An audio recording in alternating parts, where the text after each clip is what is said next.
नमस्कार दोस्तों, मैं हूं बेनाम। कबीर और मानसी दोनों की शादी को 6 साल हो चुके थे।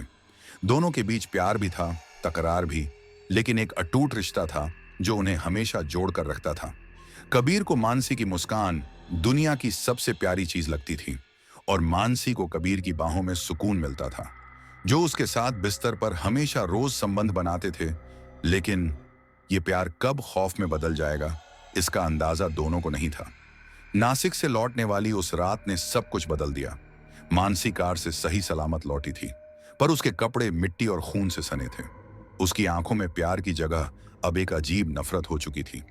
और कबीर ने महसूस किया कि वो औरत जो उसके सामने खड़ी है, वो उसकी पत्नी मानसी तो लग रही थी, लेकिन कहीं ना कहीं अब वो वैसी नहीं रही। उसके अंदर अब उस चुड़ैल का बांस हो गया था, जो अपनी हवस को मिटाने के लिए मेरी पत्नी के अंदर आ गई थी। आने वाले दिनों में कबीर को अपने प्यार के पीछे एक डरावना सच दिखाई देने लगा। क्या मानसी अब भी उसकी वही पत्नी है, या फिर उसके पीछे कोई खौफनाक चुड़ैल का साया है? दोस्तों, आज की इस कहानी में हम जानेंगे कि प्यार और डर की इस जंग में जीत किसकी होगी। लेकिन अगर आपने हमारे चैनल को सब्सक्राइब नहीं किया है, तो जल्दी से कर लें और अपना थोड़ा सा प्यार दिखाकर इस कहानी को लाइक जरूर करें। तो चलिए शुरू करते हैं आज की खौफनाक कहानी।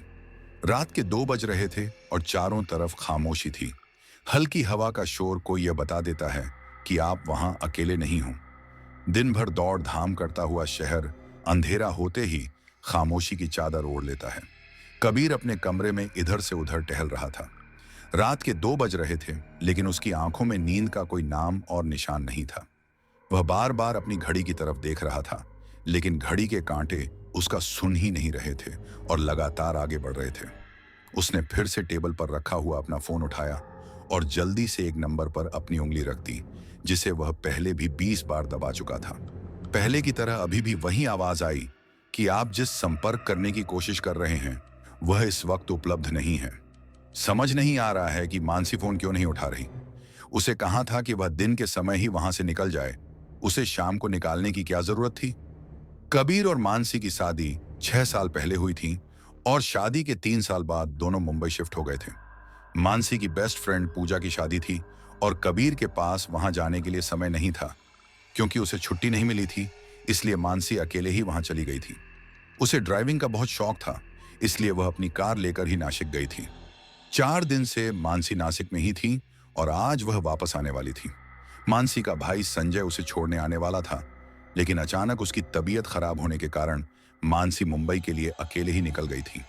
उसे ड्राइविंग करने का इतना शौक था कि वह मुंबई से नासिक अकेले ही ड्राइव कर लेती थी।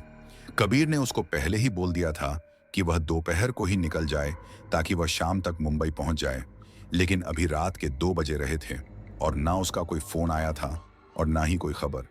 ने मानसी के घर वालों को फोन किया, तब पता चला कि मानसी तो दोपहर को 1 बजे ही वहां से निकल गई थी। तो उसे हिसाब से उसे वहां पर 5 बजे तक आराम से पहुंचना चाहिए था। लेकिन रात के 2 बज गए थे और अभी उसका कोई अता पता नहीं था। कबीर को इस वक्त इस बात का गुस्सा था कि वह मानसी के साथ नासिक क्यों नहीं गया, जबकि पूजा भी उसकी दोस्ती थी। अगर ठीक समय पर उसे काम नहीं आता, तो वह भी मानसी के साथ नासिक गया होता और उसे उसकी इतनी फिक्र करने की जरूरत नहीं पड़ती। मानसी के घर से कई बार फोन आ चुके थे, वह लोग भी उतने ही परेशान थे। मानसी के पिता ने तो पुलिस में रिपोर्ट लिखने तक की बात कह दी थी, लेकिन सवेरे होने तक वह लोग उसका इंतजार करना चाहते थे। कबीर बार बार बालकनी में आ रहा था और गेट की तरफ देख रहा था, लेकिन उसे मायूसी ही मिल रही थी। तभी उसने देखा कि एक कार गेट के अंदर आ रही है और वह उसी की कार थी। कबीर का फ्लैट तीसरे मंजिले पर था, जहां से बिल्डिंग का गेट साफ दिखाई देता था। जैसे ही उसने देखा कि मानसी आ गई है, तो वह तुरंत नीचे की तरफ गया। जब वह नीचे पहुंचा, तब तक मानसी ने कार पार्क कर दी थी और उसके सामने ही मानसी कार के बाहर निकली। मानसी, तुम इतनी केयरलेस कैसे हो सकती हो? क्या तुम्हें एक फोन इससे पहले कि कबीर मानसी के ऊपर गुस्सा करता, उसने देखा कि मानसी का व्हाइट टॉप पूरा कीचड़ से गंदा हो गया है और सर पर हल्की चोट भी लगी है। और जब उसने नीचे की तरफ देखा, तो मानसी के पैरों पर सैंडल नहीं थी और सीधे पैर के अंगूठे से खून निकल रहा था। उसे देखकर ऐसा लग रहा था जैसे कि वह जंगल से भागती हुई यहां पर आई हो। उसकी ऐसी हालत देखकर कबीर का गुस्सा गायब हो गया और उसने तुरंत मानसी का हाथ पकड़ते हुए पूछा, ये सब कैसे हो गया आप, और तुमने मुझे फोन क्यों नहीं किया? मानसी ने कोई जवाब नहीं दिया और वह तुरंत लिफ्ट की तरफ जाने लगी। मानसी हेल्थ कॉन्शियस थी। वह हमेशा सीढ़ी का उपयोग किया करती थी ताकि उसकी हेल्थ बराबर रहे, लेकिन आज वह लिफ्ट का इस्तेमाल कर रही थी। शायद वह थक गई है। यही सोचकर कबीर ने एक नजर कार की तरफ देखा जो एकदम सही सलामत थी, और फिर मानसी के पीछे चला गया। लिफ्ट में भी उसने कई बार जानने की कोशिश की, लेकिन मानसी ने कोई जवाब नहीं दिया। वह बस चुपचाप खड़ी थी, जैसे कि उसके कान में कबीर की बात जा ही ना रही हो। घर पहुंचते ही मानसिक तुरंत बाथरूम के अंदर चली गई और कबीर वहीं पलंग पर बैठ गया ताकि जैसे मानसी ये थोड़ी रिलैक्स हो, वह उस सवाल पूछ सके। उसने तुरंत मानसी के घर पर फोन किया, जहां पर उसके पिता और उसका भाई परेशान थे क्योंकि उसकी मां की मौत आज से 4 साल पहले हो गई थी। उसने मानसी के बारे में सब कुछ बताया और यह भी आश्वासन दिया कि वह उससे पूछकर बाद में आराम से फोन करेगा और अब उनको चिंता करने की कोई जरूरत नहीं है। करीब 1 घंटे के बाद मानसी बाथरूम के बाहर आई और हाथी बराबर ही वह पलंग में जाकर लेट गई। कबीर उससे बात करना चाहता था, उस सवाल पूछना चाहता था, लेकिन मानसी तो पलंग में लेटते ही सो गई थी। कबीर ने एक लंबी सांस ली क्योंकि पिछले 1-2 साल से उनके बीच कुछ सही नहीं था। उन दोनों की लव मैरिज थी, लेकिन पिछले 2 साल से उन दोनों के बीच में काफी दूरी आ गई थी और उसका मेन रीजन कबीर का परिवार था। कबीर ने मानसी के घाव में दवाई लगाई और फिर वह भी सो गया। उसे ठीक से नींद ही नहीं आई क्योंकि उसे मानसी की चिंता हो रही थी। वहीं मानसी आराम से सो रही थी, जैसे कि उसके साथ कुछ हुआ ही ना हो। रात में लेट सोने के कारण कबीर की नींद सवेरे 10 बजे खुली और जैसे ही उसने अपनी आंखें खोली तो पूरा कमरा खुशबू से भरा हुआ था। कबीर, जल्दी से नीचे आ जाओ, मैं नाश्ता रेडी कर दिया है। तुम्हें ऑफिस जाने में लेट हो जाएगा, तुम पहले ही लेट हो। कबीर ने अभी आंखें ही खोली थी कि उसे मानसी की आवाज किचन से सुनाई दी, जो बेडरूम के थोड़ी दूरी पर ही था। आवाज से ही पता लग रहा था कि मानसी अभी किचन में कुछ बना रही है, लेकिन कबीर को इस बात की हैरानी हुई कि मानसी को पता कैसे चला कि कबीर उठ गया है, क्योंकि उसने तो कोई आवाज भी नहीं की थी। लेट तो वह सच में हो गया था, इसलिए उसके जल्दी से अपनी तैयारी की और बाहर आकर देखा तो मानसी ने उसकी पसंद की कई सारी चीज बनाकर तैयार रख दी थी। उसने टिफिन पर रेडी कर दिया था और यह देखकर कबीर ने मानसी से पूछा, अब तुम्हारी तबीयत कैसी है? कल मैं तुमसे पूछना चाहता था, लेकिन तुमने कोई जवाब ही नहीं दिया। मुझे क्या हुआ है? कबीर ने ध्यान से देखा तो इस वक्त मानसी के सर पर चोट का कोई निशान नहीं था, और जब उसने मानसी के पैरों की तरफ देखा तो वहां पर भी ऐसा कुछ नहीं था, लेकिन रात को चोट लगी थी और उसने दवाई भी लगाई थी। अब जल्दी करो, लेट हो जाओगे, और हम रात को जल्दी आना, तुम्हारे लिए एक सरप्राइज है। मानसी चेहरे पर मुस्कुराहट के साथ कबीर के साथ बात कर रही थी, जो पिछले 1-2 साल से पूरी तरह से बंद हो गया था। उसके चेहरे पर वह हंसी कबीर कब से देखना चाहता था, लेकिन 2 साल पहले कुछ ऐसा हुआ था जिससे कबीर की किस्मत में वह हंसी देखना लिखा ही नहीं था। लेकिन आज लगता है उसकी किस्मत कुछ ज्यादा ही मेहरबान थी। मानसी, मुझे लगता है कि तुम्हें आराम करना चाहिए। तुम एक बार घर पर फोन करके बात कर लो, वह सब लोग बहुत परेशान थे। हाँ ठीक है, मैं बात कर लूंगी। अभी तुम जाओ और रात में जल्दी आना, पता है ना। मानसी का बिहेवियर हमेशा से काफी अलग लग रहा था, लेकिन कबीर के पास ये सारी बातें सोचने का वक्त नहीं था, इसलिए वह जल्दी से अपना टिफिन लेकर घर से बाहर चला गया। कबीर के पास अपनी कार थी जिसकी मदद से वह ऑफिस में जाता था, लेकिन रास्ते पर उसे मानसी के बारे में ही ख्याल आ रहे थे। मानसी अपनी सहेली के साथ एक बुटीक चलती थी जिसमें वह और उसकी सहेली पार्टनर थे। पिछले 4-5 दिनों से मानसी बुटीक में गई नहीं थी और मानसी की सहेली मारिया सारा काम संभाल रही थी। मारिया ने भी कल कबीर को फोन किया था क्योंकि मानसी का कोई लग नहीं रहा था। रास्ते में कबीर ने मारिया को फोन लगाया और सारी बातें बताएं और यह भी बताया कि वह घर जाकर एक बार मानसी से बात कर ले। जिस तरह से उनका रिश्ता था, मानसी कबीर से ज्यादा बात नहीं करती थी और ऐसे में मारिया ही उनकी मिडलमैन बनती थी। मारिया ने कह दिया कि वह आज मानसी से मिलने उसके घर जाएगी और इसलिए कबीर आराम से ऑफिस चला गया। दिन भर ऑफिस में काम करने के बाद जब रात को कभी वापस घर के लिए निकला, तब उसे मारिया का फोन आया और मारिया ने बताया कि वह घर पर गई थी और उसने कई बार बेल बजाई, लेकिन किसी ने दरवाजा नहीं खोला। यह सुनकर कबीर काफी हैरान हुआ क्योंकि मानसी घर पर ही थी। उसने तुरंत मानसी को फोन लगाया और एक रिंग जाते ही सामने से फोन रिसीव हो गया। कबीर, मैंने तुमसे कहा था ना कि तुम्हें आज जल्दी आना है। कहाँ हो तुम? मानसी ने मुस्कुराते हुए दरवाजा खोला, लेकिन जैसे ही उसकी नजर कबीर के पीछे खड़ी हुई मारिया के ऊपर गई तो उसकी मुस्कान गायब हो गई। मरिया ने तुरंत मानसी का हाथ पकड़ते हुए पूछा, मैं दोपहर से कितनी बार यहां आ चुकी हूं और मैंने कितनी बार बेल बजाई, तुमने दरवाजा क्यों नहीं खोला? कबीर मानसी के चेहरे पर आते हुए भाव को नोटिस कर रहा था।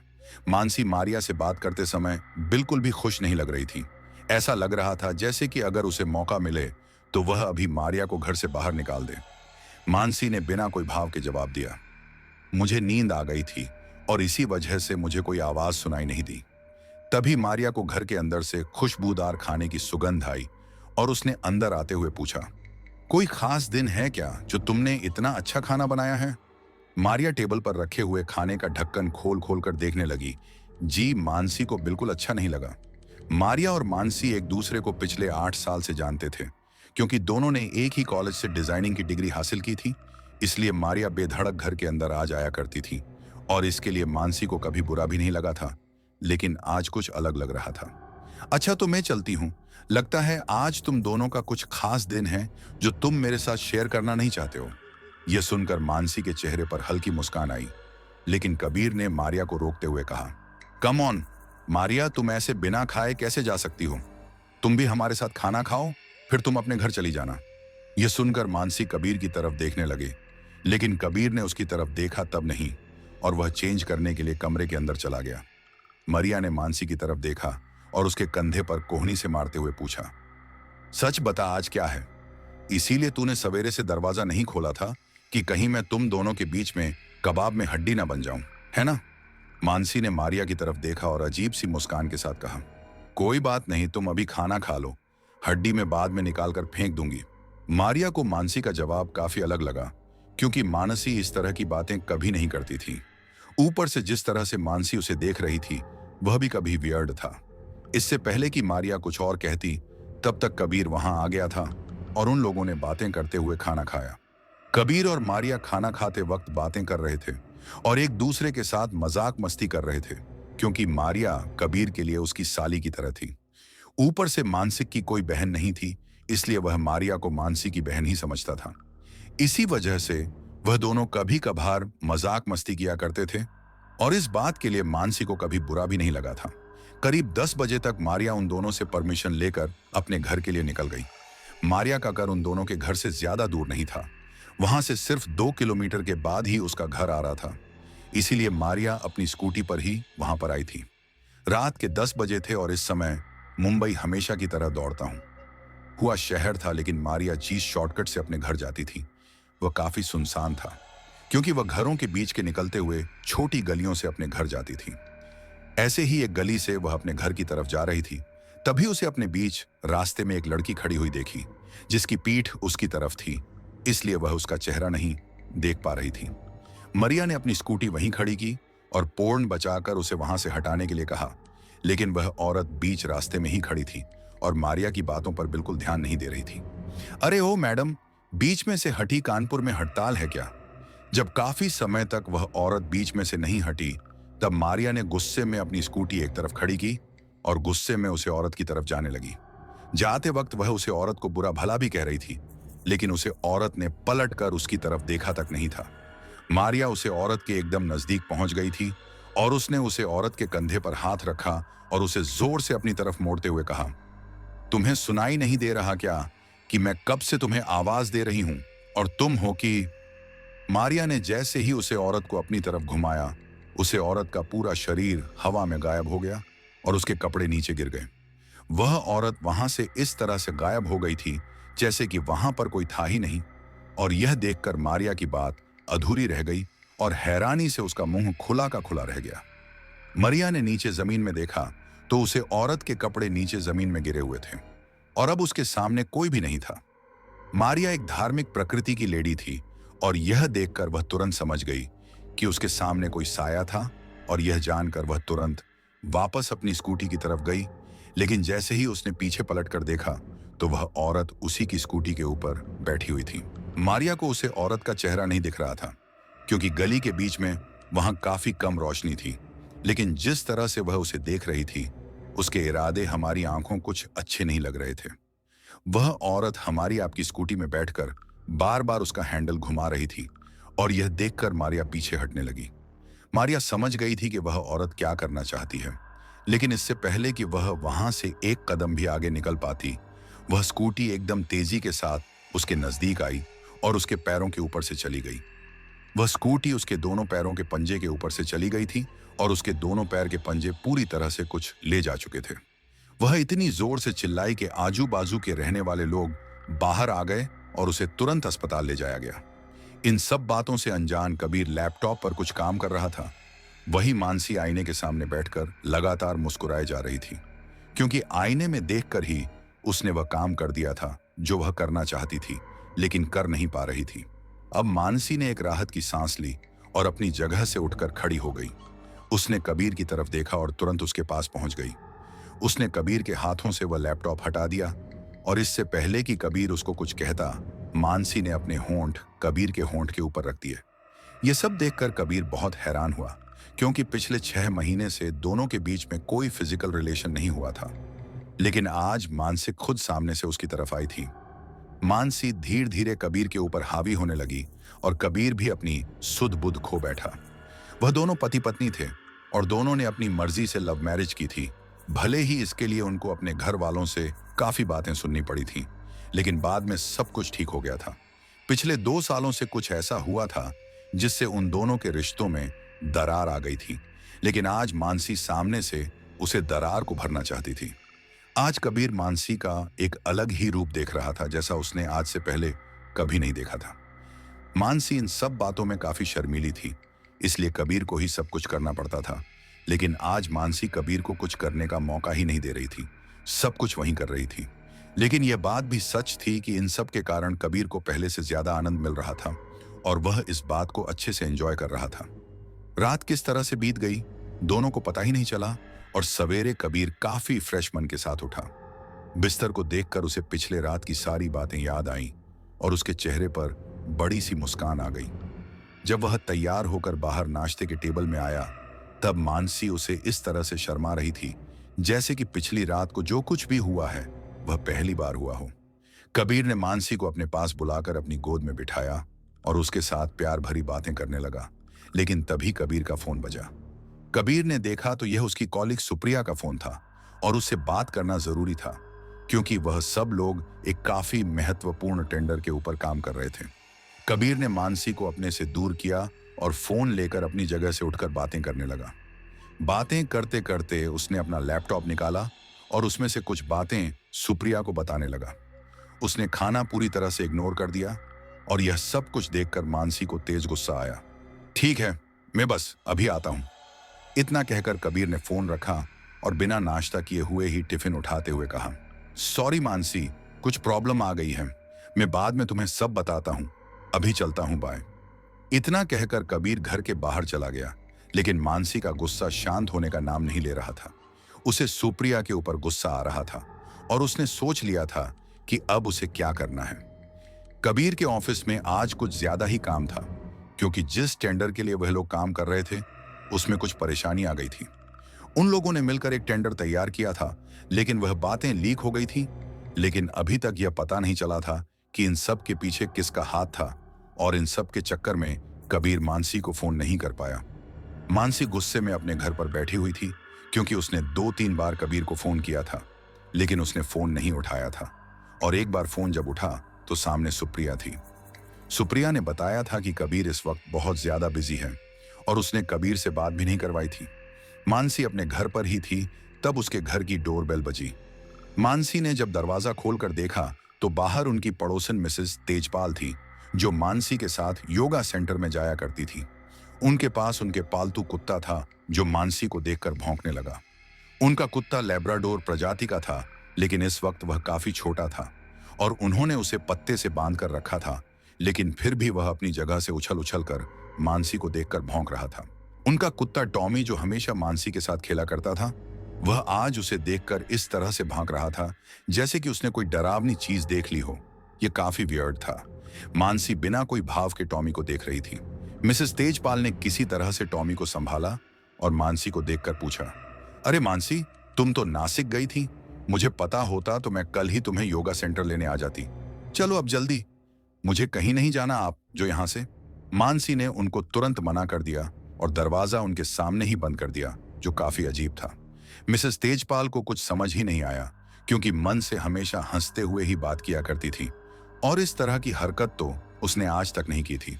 जैसे ही दरवाजा बंद हुआ, टॉमी एकदम शांत हो गया। मिसेस तेजपाल टॉमी को अपने साथ लेकर वहां से चली गई, लेकिन मानसी उसे कुत्ते को देखकर काफी गुस्सा हो गई थी। एक तो पहले ही वह सुप्रिया के कारण गुस्से में थी। कबीर दिन भर ऑफिस में काफी व्यस्त था और शाम को उसे आकाश यानी मानसी के भैया का फोन आया और उसने बताया कि मानसी के साथ उनकी बात नहीं हो पा रही है। कबीर जानता था कि मानसी अपने भाई और पिताजी से कितना प्यार करती है। वह हमेशा उनसे बात किया करते थे और यह जानकर वह काफी हैरान हुआ कि मानसी ने नासिक से आकर उन लोगों से एक बार भी बात नहीं की थी। और तो और, उन्होंने जब मानसी को फोन किया तब मानसी ने फोन रिसीव भी नहीं किया था। भैया आप चिंता मत करो, मैं मानसी से बात करता हूं। कबीर ने तुरंत मानसी को फोन किया और बताया कि उसने अभी तक अपने परिवार वालों से बात क्यों नहीं की है, जिसके जवाब में मानसी ने कहा, मेरे पास क्या कोई और काम नहीं है। अब मैं तुम्हारे साथ इस घर में हूं तो खुश ही होगी, और तुमने तो वैसे भी बात ही दिया है ना कि मैं घर पर पहुंच गई हूं, तो फिर फोन पर बात करने की क्या जरूरत है। कबीर ने मानसी से इस तरह के जवाब की उम्मीद नहीं की थी। उसे काफी अजीब लग रहा था, क्योंकि पिछले 1-2 दिनों से मानसी कुछ अलग ही बर्ताव कर रही थी। वह ऑफिस में काफी व्यस्त था, इसलिए वह घर पर जाकर बात करेगी, यही सोचकर उसने आगे बात नहीं बढ़ाई। शाम को जब कबीर घर पर पहुंचा तो दरवाजे के अंदर आते ही मानसी ने उसे पकड़ लिया और जबरदस्ती उसके होंठों को चूमने लगी। कबीर कुछ समझ ही नहीं पा रहा था और मानसी उसकी बात सुन भी नहीं रही थी। वह कबीर को खींचते हुए बेडरूम में ले गई और उसे प्यार करने लगे, जबकि कबीर थका हुआ ऑफिस से आया था। उसने कबीर को रात भर सोने तक नहीं दिया था और इसकी वजह से कबीर काफी परेशान रहने लगा। दिन भर कबीर ऑफिस में काम करता और रात में मानसी उसे आराम तक नहीं करने देती थी। कुछ ही दिनों में कबीर का चेहरा सफेद हो गया था और आज तो उसकी आंखों के नीचे डार्क सर्कल भी दिख रहे थे। हमेशा टिप टॉप रहने वाला कबीर दिखाने से बीमार लग रहा था।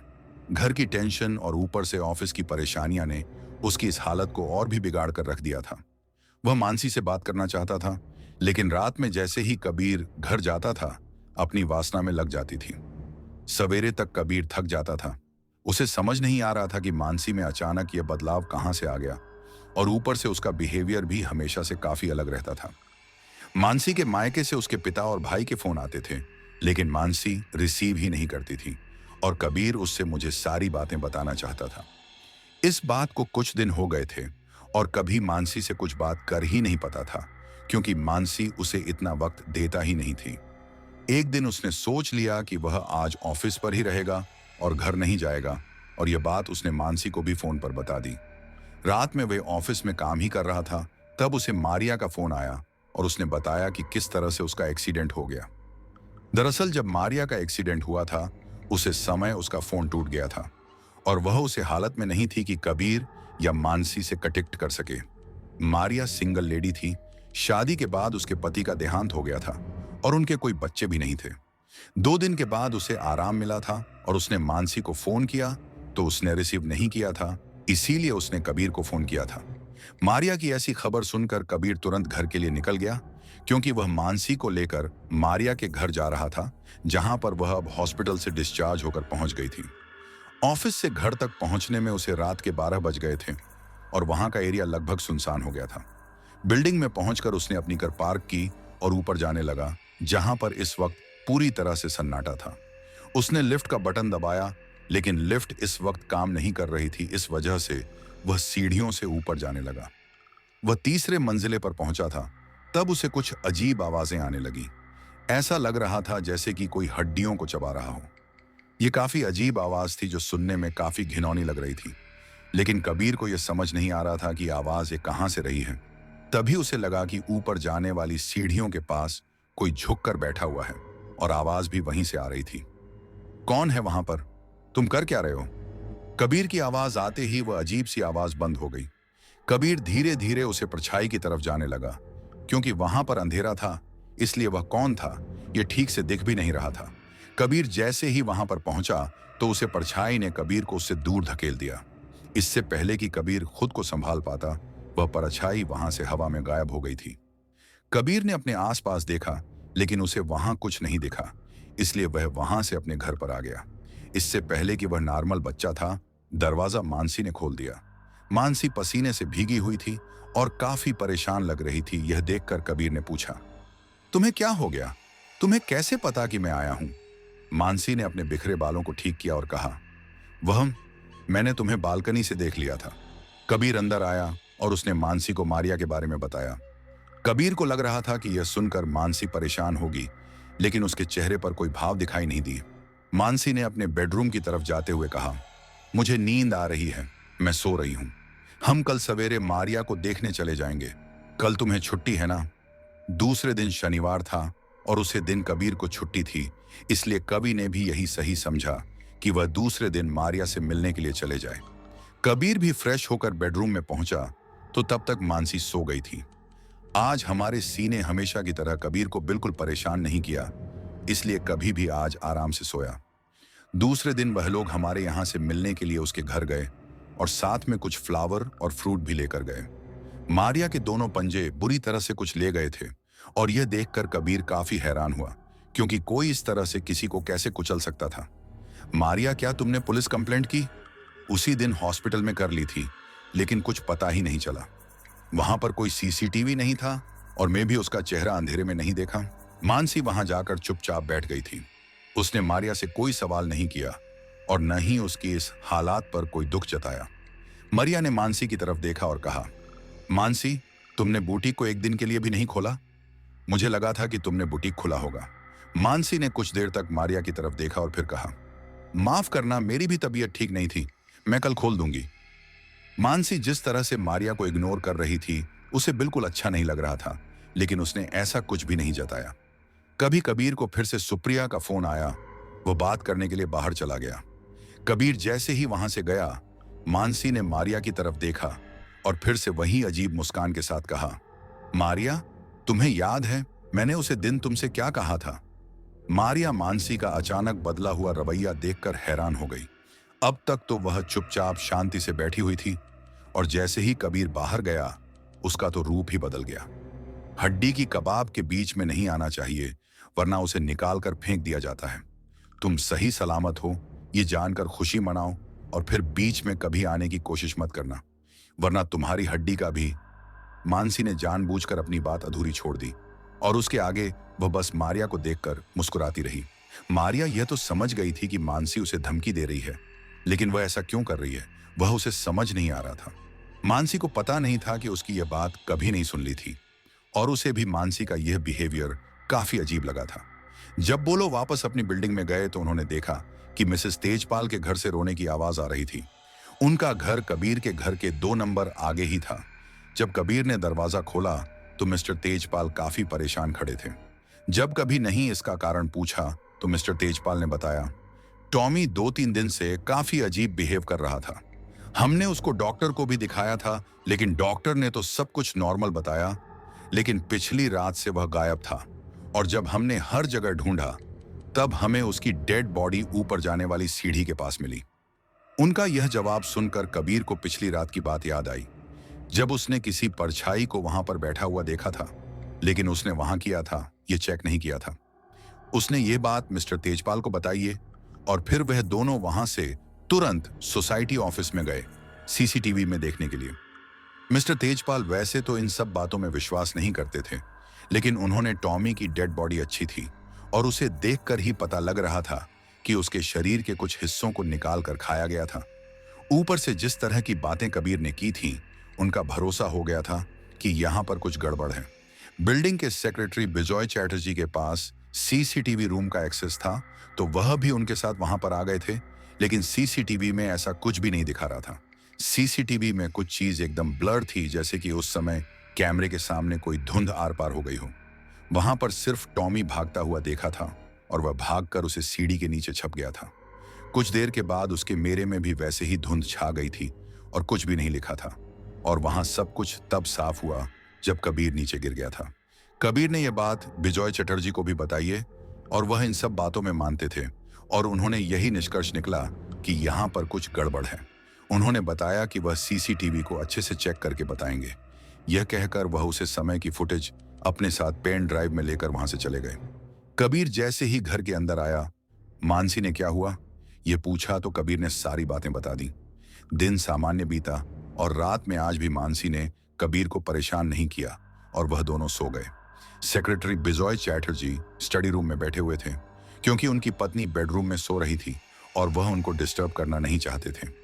वह स्टडी रूम में बैठकर इस सीसीटीवी फुटेज को ध्यान से देख रहे थे और जिस जगह पर सीसीटीवी ब्लर हो गई थी उसे साफ करने की कोशिश कर रहे थे।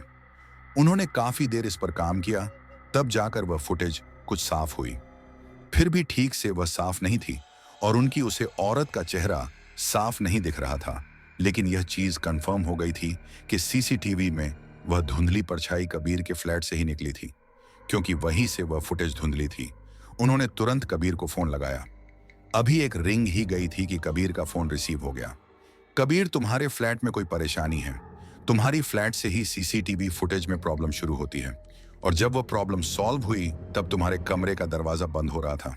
और उन्होंने उसे कार्ड के पीछे कबीर का नाम लिख दिया और साथ में परेशानी भी लिखी कि उसकी फ्लैट में कोई नकारात्मक ऊर्जा है, और इतना लिखकर उन्होंने उसे कार्ड को अपनी जेब में रख दिया। कबीर, तुम कुछ बोल क्यों नहीं रही हो? वह फोन पर कबीर से बात कर रही थी और साथ में उसे फुटेज को ध्यान से देख रहे थे। तभी उनका ध्यान उसे फुटेज पर दिखाई देने वाली औरत पड़ गया। उसमें अभी भी उसका चेहरा साफ नहीं था, लेकिन उसकी आकृति दिखाई दे रही थी। उन्होंने फुटेज को एकदम स्लो मोशन में देखा तो कबीर के फ्लैट का दरवाजा खुला और वह आकृति बाहर निकली। भू आकृति आगे की तरफ जा रही थी कि तभी वह रुक गई। यह सब देखकर सेक्रेटरी बिजॉय चैटर्जी ने फोन बाजू में रख दिया और लैपटॉप की तरफ ध्यान से देखने लगे। वह आकृति रुकी और उन्होंने पलटकर सीधे कैमरे की तरफ देखा। जिस तरह से आकृति कैमरे की तरफ देख रही थी, ऐसा लग रहा था कि वह मेरे से सीधा सेक्रेटरी को देख रही हो। धीरे धीरे वह धुंधला चेहरा दिखाने लगा और सेक्रेटरी बिजिया यह देखकर हैरान हो गए कि वह धीरे धीरे आगे बढ़ाने के बजाय कैमरे की तरफ आने लगी। तभी अचानक लैपटॉप ब्लास्ट हो गया और वह ढूंढ लिया आकृति परछाई के रूप में अब सेक्रेटरी के सामने खड़ी थी। उस परछाई को अपने सामने देखकर सेक्रेटरी पीछे की तरफ गिर गए। वह परछाई उनके सामने खड़ी थी। उन्होंने उसे परछाई का चेहरा देखने की बहुत कोशिश की, लेकिन उसका कोई चेहरा नहीं था। वहां पर सिर्फ कालापन था, जैसे कि कोई परछाई उनके सामने एक आकर लेकर खड़ी हो गई हो। सेक्रेटरी बिजॉय ने चिल्लाने की कोशिश की, लेकिन उसे परछाई ने तुरंत उनका गला पकड़ लिया। धीरे धीरे वह परछाई सेक्रेटरी के करीब आने लगी और दो सफेद खंजर जैसे दांत सेक्रेटरी के गले में धंस गए। उनका हाथ कांपने लगा और गले में से होते हुए खून नीचे जमीन में गिरने लगा। कुछ देर तक उसे कमरे में कोई आवाज नहीं आ रही थी, सिर्फ खून को पीने की आवाज आ रही थी। और फिर जब सेक्रेटरी का पूरा शरीर बेजान हो गया, तब उसे परछाई ने उनको वहां की खिड़की से नीचे फेंक दिया। उसे परछाई ने अपना मुंह साफ किया और वह अंधेरे में गायब हो गई। सवेरे जब कबीर की आंख खुली, तब उसे काफी फ्रेश फील हो रहा था, क्योंकि पिछले 2 दिन से मानसी ने उसे बिल्कुल परेशान नहीं किया था। जब उसकी आंख खुली, तब से बाहर से कुछ आवाज आ रही थी, जैसे कि कोई रो रहा हो और कई लोग जमा हो गए हों। कबीर तुरंत बालकनी के पास गया तो उसने देखा कि कोई जमीन में नीचे गिरा हुआ है और उसका चेहरा दिख नहीं रहा है। वह इंसान पेट के बल नीचे जमीन में गिरा हुआ था। आसपास कई लोग जमा हो गए थे। तभी कबीर की नजर उसे औरत पर गई जो सीखे मार मार कर रो रही थी, और वह औरत सेक्रेटरी बिजॉय की पत्नी थी। यह देखकर कबीर तुरंत समझ गया कि वह डेड बॉडी किसकी थी और वह तुरंत वहां से बाहर निकला कि तभी उसने वहां पर मानसी को देखा जो नाश्ता लग रही थी। मानसी ने कबीर की तरफ देखा और नाश्ता करने के लिए कहा, लेकिन कबीर ने कहा, तुम नाश्ता करने की बात कर रही हो, तुम जानती हो कि नीचे क्या हुआ है? नीचे क्या फर्क पड़ता है कि बाहर क्या हुआ है? अगर कोई मरता है तो मर जाए, हमें उससे क्या? कबीर कुछ देर तक मानसी की तरफ देखता रहा, क्योंकि उसे भरोसा ही नहीं हो रहा था कि मानसी ऐसी बात कर रही थी। उसे इग्नोर करके कबीर तुरंत नीचे पहुंच गया तो उसने देखा कि वहां सब लोग मौजूद थे और एम्बुलेंस भी वहां पर आ गई थी। याद में 4था फ्लोर से नीचे गिरा, लेकिन हैरानी की बात है कि उसके आसपास खून का एक कतरा भी नहीं है, जबकि उसके पूरे कपड़े खून से लाल हो गए हैं। पता नहीं इस बिल्डिंग में क्या क्या हो रहा है। मिस्टर तेजपाल वहीं पर खड़े थे और वह घबराए हुए कबीर की तरफ देख रहे थे, क्योंकि वही दोनों जानते थे कि ऐसा कुछ था जो सेक्रेटरी अच्छे से जानते थे और वह शायद उनको बताने वाले थे। लेकिन इससे पहले ही उनकी मौत हो गई, वह भी अजीब तरीके से। तभी उनकी डेड बॉडी को एम्बुलेंस के अंदर डाला गया और एम्बुलेंस वहां से आगे निकल गई। कबीर कुछ समझ नहीं पा रहा था कि क्या हो रहा है। तभी एक कार्ड उड़ते हुए उसके पैरों के पास आकर गिरा। इसके ऊपर उसका नाम लिखा हुआ था। कबीर ने उसे उठाकर देखा तो वह हैंडराइटिंग सेक्रेटरी की ही थी, क्योंकि उन्होंने कई बार उनको लिख कर दिया था। इसीलिए कबीर उनकी हैंडराइटिंग पहचानता था। उसमें साफ लिखा था कि कबीर की फ्लैट में प्रॉब्लम है और कार्ड के ऊपर एक तांत्रिक के बारे में लिखा हुआ था। तेजपाल भी वहीं खड़े थे और उन्होंने भी यह देखा और दोनों ने एक दूसरे की तरफ देखकर ही यह बात कह दी कि अब उनको उस तांत्रिक के पास जाना होगा। कबीर तुरंत अपने घर की तरफ गया, क्योंकि मानसी घर पर अकेली थी और उसे भी यह बात पता होनी जरूरी थी। कबीर जब अपने घर पहुंचा तो उसने देखा कि मानसी कहीं नहीं दिख रही थी, लेकिन घर में से मानसी के रोने की आवाज आ रही थी। कबीर के पीछे मिस्टर तेजपाल भी पहुंच गए थे और दोनों ने जब आवाज का पीछा किया तब बेडरूम के एक कोने में मानसी को रोते हुए पाया। मैं किचन में काम कर रही थी, तब अचानक किसी ने मेरे ऊपर हमला किया और मुझे करने की कोशिश की। किसी तरह से मैं खुद को बचाकर यहाँ पर आ गई। कबीर ने मानसी को शांत किया और फिर मिस्टर तेजपाल से रिक्वेस्ट की कि वह कुछ समय तक माना सीखो, अपने घर पर रुकने के लिए परमिशन दे, और मिस्टर तेजपाल मान गए। मानसी बहुत ज्यादा डरी हुई लग रही थी, इसलिए कबीर ने उसे घर की हालात के बारे में कुछ नहीं बताया और उसे मिस्टर तेजपाल के घर पर रखकर उनके साथ उसे तांत्रिक के पत्ते पर जाने लगे। मिस्टर तेजपाल और कबीर दोनों ही उसे पते की तरफ जा रहे थे जो सेक्रेटरी बिजॉय चैटर्जी के पास थी। वह जगह लोनावाला के पास थी और वहां तक पहुंचने में उन लोगों को 1 घंटे से ज्यादा का वक्त लग गया। जब वह लोग वहां पहुंचे तो वहां का दृश्य देखकर हैरान हो गए, क्योंकि जिस तरह का यह कार्य था उनको लग रहा था कि यह किसी तांत्रिक के पास जा रहे हैं, लेकिन वह तो कोई मेडिटेशन सेंटर जैसा लग रहा था। उसे कार्ड पर किसी का नाम नहीं था, इसलिए उन लोगों को पता नहीं था कि उनको कहां जाना था। इसलिए कबीर में वह कार्ड वहां पर खड़े एक आदमी को दिखाया और सारी बातें बताई। कार्ड और सारी हालातों के बारे में जानकारी उसे आदमी ने कबीर और मिस्टर तेजपाल को अपने साथ चलने के लिए कहा। वह दोनों चुपचाप उसे आदमी के पीछे जा रहे थे और उनको रास्ते में कई ऐसे लोग मिल रहे थे जो ऊपरी शक्ति से परेशान थे। कुछ कमरों में मेडिटेशन चल रहा था तो कुछ कमरों में किसी तरह का व्यायाम सिखाया जा रहा था। यह जगह कहीं से भी कोई तांत्रिक का घर हो ऐसा नहीं लग रहा था। एक पल के लिए तो कबीर के मन में यह शंका हुई कि क्या सच में यह वही जगह है। कुछ देर के बाद उसे आदमी ने उन दोनों को एक कमरे की तरफ जाने के लिए कहा और वह वहां से चला गया। जब वह लोग अंदर गए तो कमरा पूरी तरीके से खाली था, यहां तक कि वहां पर बैठने के लिए कुर्सी आज तक नहीं थी और सामने एक आदमी पद्मासन की मुद्रा में बैठा हुआ था। उसे आदमी के सामने एक चटाई बिछी हुई थी जहां पर यह दोनों जाकर बैठ गए। आप दोनों में से किसके घर में परेशानी है? उसे आदमी ने आंखें खोले बिना ही कहा। इसलिए कबीर ने अपनी सारी परेशानी बताई और इन दोनों क्या क्या हो रहा था वह सब कुछ बताया और फिर पूछा। सेक्रेटरी बिजॉय अपने घर में मरे हुए मिले और तो और उनके शरीर में खून का एक कतरा भी नहीं था। वह 4थी मंजिल से नीचे गिरे थे, लेकिन फिर भी उनके शरीर से खून की बूंद तक नहीं निकली थी। कबीर की बात सुनकर उसे आदमी ने अपनी आंखें खोली। दिखने में वह मुश्किल से 30 साल का एक सीधा साधा आदमी लग रहा था। उसके बाद थोड़े लंबे थे, जिसे उसने एक रबर बैंड से बंधा हुआ था और उसके कपड़े एकदम सिंपल से थे। कबीर को लगा था कि जैसा वह टीवी फिल्मों में देखा है उसे तरह की कोई जगह होगी, लेकिन यह काफी अलग थी। लेकिन एक बात को वह नकार नहीं सकता था कि वहां आने के बाद उसके मन को एक अलग से शांति मिल रही थी। क्या तुम बता सकते हो कि यह सब कुछ कब से हो रहा है? कबीर यह सोचने की कोशिश करने लगा कि ऐसा कब से हो रहा है, लेकिन उसे ठीक से कुछ याद नहीं आ रहा था। उसे आदमी ने अपना परिचय देते हुए कहा, कोई बात नहीं, अगर आपको कुछ याद नहीं आ रहा है तो आप उसे याद करने की कोशिश करें और मैं अपने बारे में बता देता हूं। मेरा नाम स्वास्तिक है और मैं स्पिरिट से डील करता हूं। कम से कम हमें यह तो पता है कि परेशानी आपके घर में है, इसलिए मुझे पहले आपके घर चलना होगा। कभी कोई इस बात से कोई परेशानी नहीं थी, इसलिए वह स्वास्तिक को अपने घर ले गया। स्वास्तिक को उसे घर में कोई नेगेटिव एनर्जी महसूस नहीं हो रही थी, लेकिन फिर भी उसने पूरे घर को अच्छे से देखा जहां पर उसे हल्की सी नेगेटिविटी मिल रही थी। लेकिन यह एक आम बात थी। जहां पर मन मुटाव हो या फिर दो लोगों के बीच में झगड़ा होता है, वहां पर कुछ नेगेटिविटी अपने आप आ ही जाती है। लेकिन यह उसे तरह की नेगेटिविटी नहीं थी जिसकी वजह से ये सारी घटनाएं हो रही थी। माफ करना मिस्टर कबीर, लेकिन आपके घर में ऐसी कोई चीज नहीं है जिसके बारे में मैं यह कह सकूं कि यह एक नकारात्मक ऊर्जा है। कबीर को यह तो पता था कि अगर सेक्रेटरी बिजॉय ने अपनी मौत के समय ऐसा कुछ लिखा है तो इसके पीछे जरूर कोई बात होगी, लेकिन स्वास्तिक का कहना कुछ और ही था।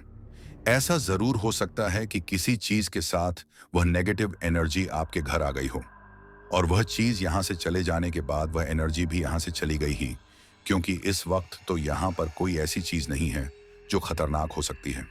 मिस्टर तेजपाल काफी समय से चुपचाप ये उन्होंने स्वास्तिक को समझाते हुए कहा, अगर सेक्रेटरी साहब ने ऐसा कुछ लिखा है तो जरूर उसमें कोई बात होगी, और यह सब कुछ इन्वेस्टिगेट करते समय ही उनकी जान चली गई थी। और मेरा टॉमी भी तो रहस्यमय तरीके से भरा गया था।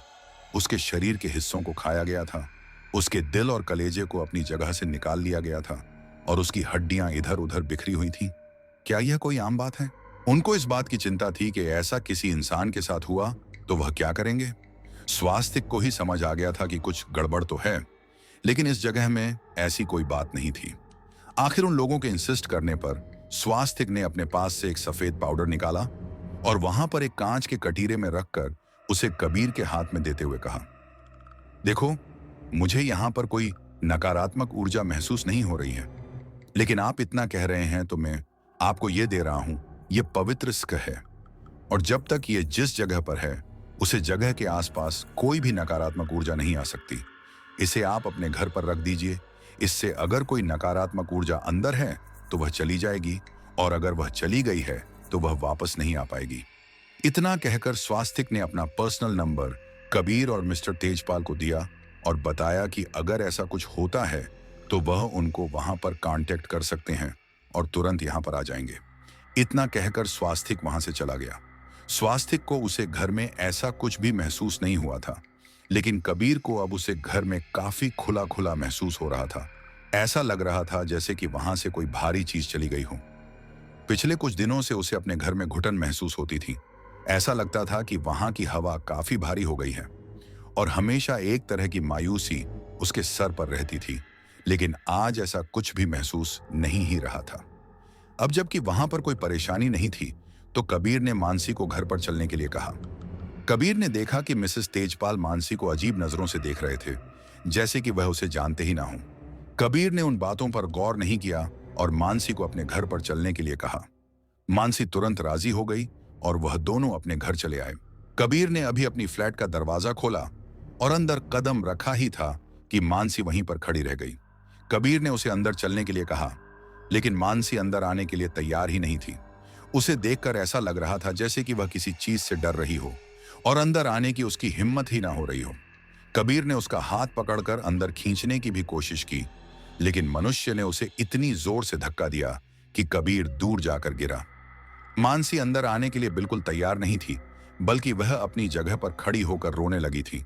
ये सब कुछ देखकर कभी परेशान हो गया था, और जब मानसी अंदर आने के लिए तैयार ही नहीं हुई तब उसे आखिरकार मानसी को मारिया के घर ले जाना पड़ा। मारिया मानसी को अपनी अच्छी दोस्त मानती थी, इसलिए उसे कोई परेशानी नहीं थी, और जहां पर उसकी हालत खराब थी, ऐसे में अगर कोई सहारा मिल जाए तो उससे अच्छा क्या ही हो सकता है। कबीर का पूरा सामान वहां पर पड़ा था और उसे प्रोजेक्ट भी तैयार करना था जो किसी कारण से रह गया था, इसलिए वह घर वापस आ गया। आज रविवार था और उसने सोचा था कि वह सारा काम खत्म कर लेगा, लेकिन इन सब के चक्कर में वह कुछ नहीं कर पाया था, इसलिए रात को बैठकर वह अपना काम कर रहा था। तभी उसने घड़ी की तरफ देखा तो उसे पता चला कि काम करते करते रात के 11 बजे गए थे।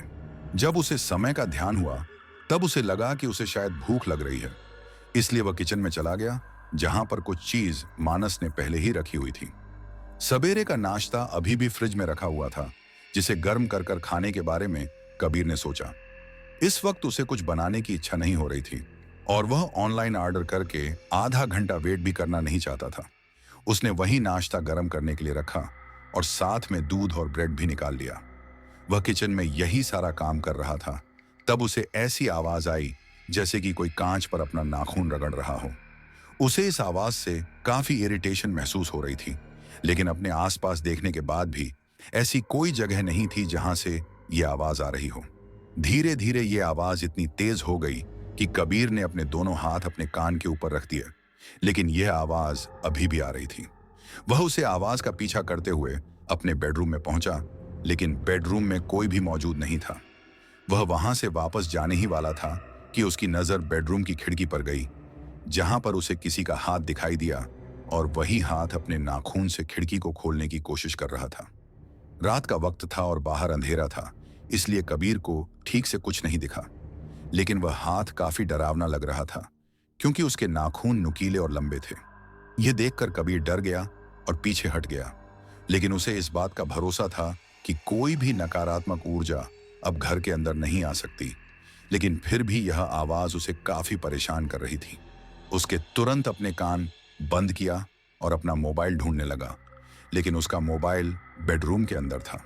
इस वक्त वह बेडरूम के बाहर खड़ा था और उसकी हिम्मत नहीं हो रही थी कि बेडरूम के अंदर जाए, क्योंकि वह हाथ बेड के पास ही था जहां पर फोन रखा हुआ था। धीरे धीरे वह आवाज तेज हो रही थी और कबीर को कुछ समझ नहीं आ रहा था कि उसे क्या करना चाहिए। एक बार के लिए उसे ख्याल आया कि उसे इस घर से बाहर चले जाना चाहिए, लेकिन वह सफेद पाउडर जो स्वास्तिक ने उसे दिया था वह तो घर के अंदर था। अगर वह बाहर गया और उसके ऊपर हमला हो गया तो? कबीर ने बेडरूम के बाहर निकालकर उसका दरवाजा बंद कर दिया, जिससे वह आवाज कुछ काम तो हुई, लेकिन अभी भी वह बंद नहीं हुई थी। वह वहां से निकालकर किचन में आ गया। किचन बेडरूम से थोड़ा ही दूर था, इसलिए वहां तक आवाज तो आ रही थी, लेकिन कुछ हद तक वह हल्की थी। नाश्ता गर्म हो गया था, लेकिन अब कबीर की वह खाने का बिल्कुल मन नहीं कर रहा था और वह बाहर हॉल में ही सो गया। सवेरे जब उसकी आंख खुली तब सब कुछ नॉर्मल था। वह अपने बेडरूम में गया और उसने खिड़की को देखा तो बाहर से इसके खिड़की पर स्क्रैच लगे हुए थे। उसे इस बात का भरोसा हो गया कि यहाँ पर कुछ तो है, जो शायद उसे वक्त तक घर से बाहर चला गया था जब स्वास्तिक वहां पर आया था। उसने तुरंत अपना मोबाइल फोन लिया और स्वास्तिक को फोन लगाकर उसे सारी बातें बताईं।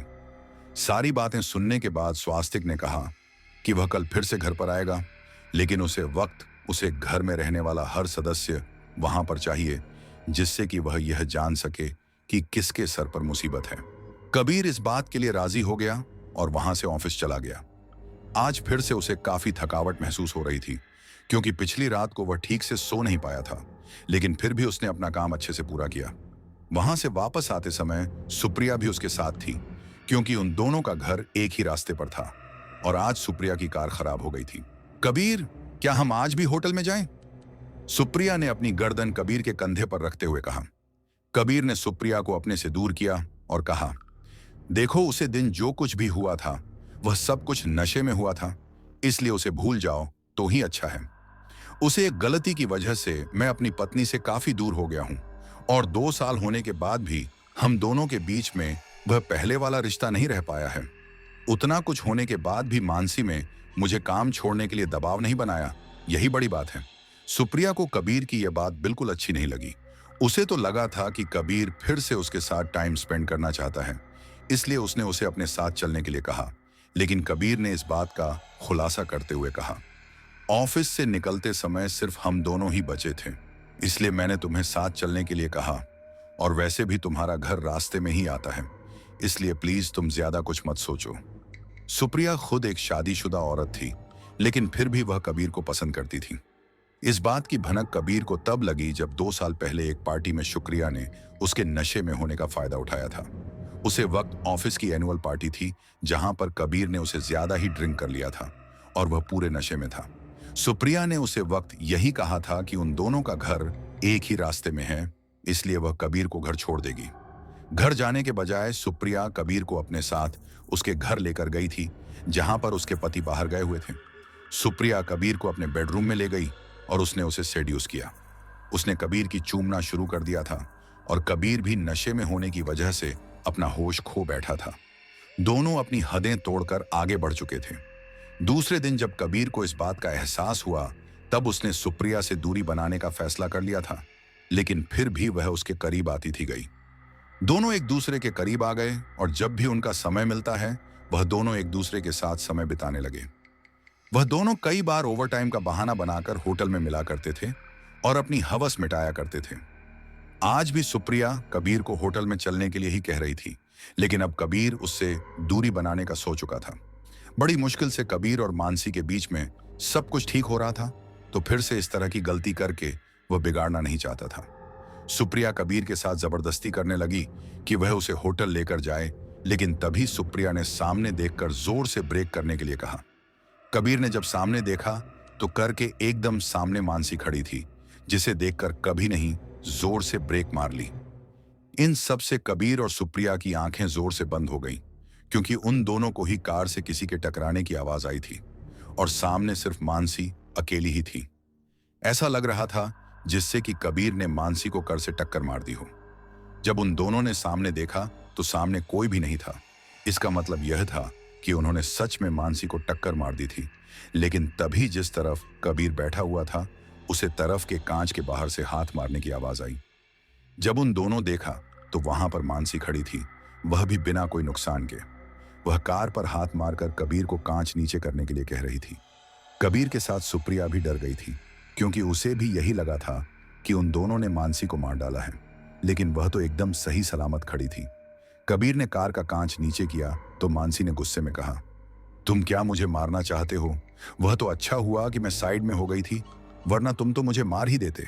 मानसी कार के अंदर आ गई और उसने सुप्रिया को पीछे बैठने के लिए कहा और उसे ना चाहते हुए भी पीछे जाकर बैठना पड़ा। कबीर को इस बात की चिंता थी कि मानसी फिर से उन दोनों के बारे में कुछ गलत ना सोचें। हालांकि सुप्रिया ऐसा ही कुछ करना चाहती थी, लेकिन कबीर के मन में ऐसी कोई बात नहीं थी। सुप्रिया को उसके घर पर छोड़ने के बाद कबीर अपने घर की तरफ जा रहा था, लेकिन मानसी ने उसे होटल में चलने के लिए कहा। होटल में क्यों? हम अपने घर पर तो जा सकते हैं ना। मैं उसे घर में वापस नहीं जाना चाहती। मुझे लगता है कि अगर मैं वहां गई तो मेरे ऊपर फिर से हमला होगा और इस बात में नहीं बचूंगी। उसने कबीर की गले से लगा लिया और डरते हुए कहा, मुझे वापस उसे करने मत ले जाओ, मैं तुम्हारे आगे हाथ जोड़ती हूं। मानसी को इतना डरा हुआ देखकर कबीर उसे होटल में ले गया, जहां पर मानसी ने फिर से उसे चूमना शुरू कर दिया, जिससे कि वह हमेशा किया करती थी। आज फिर से उन दोनों एक दूसरे की प्यास बुझाई, जिससे फिर से कबीर को ऐसा लग रहा था जैसे कि उसके शरीर की सारी एनर्जी बाहर जा रही हो। जब भी वह दोनों शारीरिक संबंध बनाते थे, तभी कबीर को ऐसा लगता था जैसे कि उसके शरीर से सारी शक्ति बाहर निकल रही है। इसके पहले भी उन दोनों के बीच में ऐसी सिचुएशन आए थे, लेकिन कबीर की ऐसा कभी नहीं लगा था। लेकिन अब जब भी वह दोनों एक होते थे, तब कबीर को लगता था कि उसके शरीर में कोई जान ही नहीं है। कबीर सवेरे उठा तब उसका पूरा शरीर दर्द कर रहा था और उसका सर भारी हो गया था। उसने देखा तो मानसी बाथरूम में नहाने के लिए गई थी। कबीर के फोन में आकाश का वीडियो कॉल आया और यह देखकर उसने तुरंत फोन उठा लिया। कबीर ने नहीं सोचा था कि तुम इस तरह के इंसान होंगे। मैं तुम्हारे ऊपर भरोसा किया था, लेकिन तुमने हमें मानसी के बारे में कुछ नहीं बताया। कबीर को कुछ समझ नहीं आ रहा था कि आकाश उसके ऊपर गुस्सा क्यों कर रहा था, इसलिए उसने पूछा, भैया आप गुस्सा क्यों हो रहे हो? ऐसा क्या हुआ है? मानसी ठीक है, वह सही सलामत है। मैंने उसको कई बार कहा था कि वह आपको फोन करें, लेकिन बस बहुत हो गया। अब तो झूठ बोलना बंद करो। कबीर को कुछ समझ नहीं आ रहा था कि आकाश उसके ऊपर इतना गुस्सा क्यों है। मानसी आकाश और उसके पिता से बात नहीं कर रही थी, यह बात सच थी, लेकिन कबीर ने उसको मनाने की कोशिश की थी। अब मानसी ही उन लोगों से बात नहीं कर रही थी, तो उसमें उसकी कोई गलती नहीं थी। कबीर ने आकाश को समझने की बहुत कोशिश की, लेकिन आकाश कबीर के ऊपर गुस्सा होता रहा। फिर उसने जो बात कही वह सुनकर कबीर की हालत खराब हो गई। कल रात को हमें पुलिस का फोन आया और हमें बताया गया कि मानसी बुरी हालत में रास्ते में मिली थी और कल उसे होश आया और उसने हमारे बारे में बताया और फिर पुलिस ने हमसे कांटेक्ट किया। तुम हमसे झूठ बोलते रहे कि मानसी वहां पर है, पर हकीकत में तो मानसी हॉस्पिटल में थी, जहां पर वह जिंदगी और मौत से लड़ रही थी। कबीर को उसे बात पर भरोसा ही नहीं हो रहा था, और होता भी कैसे, क्योंकि सच में मानसी उसके साथ में ही थी। अभी भी बाथरूम से मानसी के गुनगुनाने की आवाज आ रही थी, भैया आप गलत सोच रहे हो, मानसी सच में यहीं पर है। अच्छा तो तुम अभी भी मेरी बात नहीं मानोगे? तो फिर वह क्या है? कहते हुए आकाश ने फोन दूसरी तरफ किया, जहां पर मानसी बिस्तर में लेटी हुई थी और उसे खून की बोतल चढ़ाई जा रही थी। उसके सर पर गहरी चोट लगी हुई थी और उसकी आंखें अभी भी बंद थीं। कबीर यह देखकर हैरान हो गया, लेकिन तभी बाथरूम का दरवाजा खुला और आकाश को भी मानसी की आवाज सुनाई दी। कबीर, उठ गए तुम? अब जल्दी से तुम भी फ्रेश हो जाओ। तुम्हें ऑफिस जाना है ना? मैं यहां से मारिया के घर ही जा रही हूं। मैं उसे घर में नहीं आ सकती जब तक वह आत्मा वहां से चली नहीं जाती। की आवाज सुनकर कबीर के साथ आकाश भी हैरान हो गया, क्योंकि वह अपनी बहन की आवाज पहचानता था, लेकिन उसकी बहन उसके सामने थी। अगर वह मानसी नहीं थी तो फिर कौन थी? मानसी के साथ ऐसा क्या हुआ था कि वह अस्पताल पहुंच गई थी और उसकी जगह घर में यह कौन आ गई थी? तो दोस्तों, ये थी कबीर और मानसी की प्रेम कहानी। अगर आपको अच्छी लगी हो तो वीडियो को लाइक करें और हमारे चैनल को सब्सक्राइब करें। मिलते हैं अगले वीडियो में। धन्यवाद।